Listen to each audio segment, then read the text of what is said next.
ബദ്രീനാഥ് ടെമ്പിളാണ് നിങ്ങൾ കാണുന്നത്. രാവിലെ 6 മണി കഴിഞ്ഞു, 6:30 ആയിരുന്നുള്ളൂ. അമ്പലത്തിൻ്റെ ഭാഗമായിട്ടുള്ള സ്ഥലങ്ങൾ ഇത് നരനാരായണ പർവ്വതം, അതിന് മുകളിൽ ഭഗവാന്റെ പാദുകം പതിഞ്ഞ സ്ഥലമുണ്ട്. ചരൺ പാദുക എന്ന് പറഞ്ഞ സ്ഥലത്തേക്കുള്ള വഴിയാണ് കാണുന്നത്.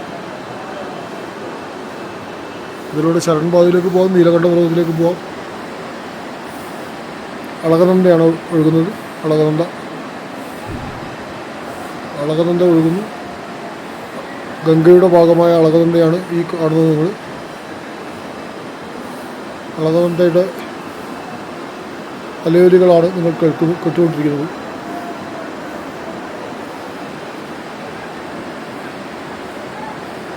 അതാണ് ബദ്രീനാഥ് ഡാം, അതായത് ബദ്രീനാഥ് ഭഗവാന്റെ അമ്പലം.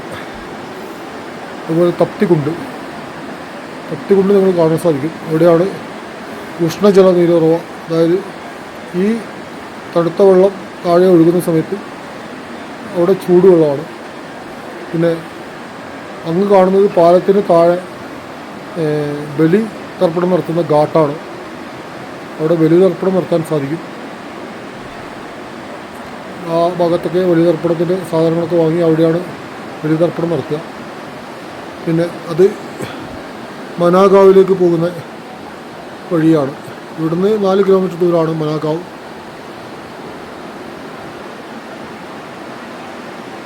ബദ്രീനാഥ് ഭഗവാൻ എന്ന് പറഞ്ഞാൽ വൈകുണ്ഠത്തിലെ മഹാവിഷ്ണുവായിട്ടാണ് കണക്കാക്കുന്നത്. സാക്ഷാൽ വൈകുണ്ഠം എന്ന് പറയുന്നത് ഹിന്ദു ധർമാചാരപ്രകാരം സാക്ഷാൽ വൈകുണ്ഠം എന്ന് പറയുന്നത് ബദ്രീനാഥ് ഭഗവാന്റെ ഈ സവിധമാണ്.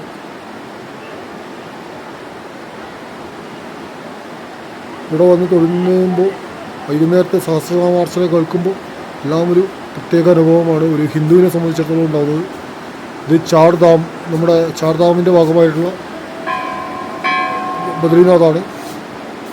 ചാർധാം എന്ന് പറഞ്ഞാൽ നമ്മൾ കണക്കാക്കുന്നത്, ഉത്തരേന്ത്യൻസ് കണക്കാക്കുന്നത് ചാർധാം എന്ന് പറഞ്ഞാൽ ഗംഗോത്രി, യമുനോത്രി, അതുപോലെ തന്നെ കേദാർനാഥ്, ബദ്രീനാഥ് ആണെങ്കിലും നമ്മുടെ യഥാർത്ഥത്തിലുള്ള ചാർധാം എന്ന് പറയുന്നത് ബദ്രീനാഥ്, കേദാർനാഥ്, ദ്വാരക, പുരി, ജഗന്നാഥപുരി, ഈ 3 ചാർധാമും കഴിഞ്ഞ് ജഗന്നാഥപുരിയിൽ ദർശനം നടത്തണമെന്നാണ് നമ്മുടെ ഹിന്ദു ഇതിഹാസങ്ങൾ പറയുന്നത്.